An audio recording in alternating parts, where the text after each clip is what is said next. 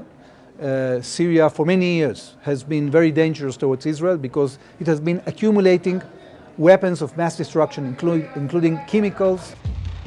Khamenei जानते हैं कि अब नेतन्याहू ने ईरान के साथ माइंड गेम खेलना शुरू कर दिया है। सीरिया के बाद नेतन्याहू ने खामेनेई का तख्ता पलट करने का सिग्नल दे दिया है। नेतन्याहू के सिग्नल ने ईरान में ट्रिगर दबा दिया है। खामेनेई अपने जनरलों और सलाहकारों के साथ लगातार मीटिंग पर मीटिंग कर रहे हैं।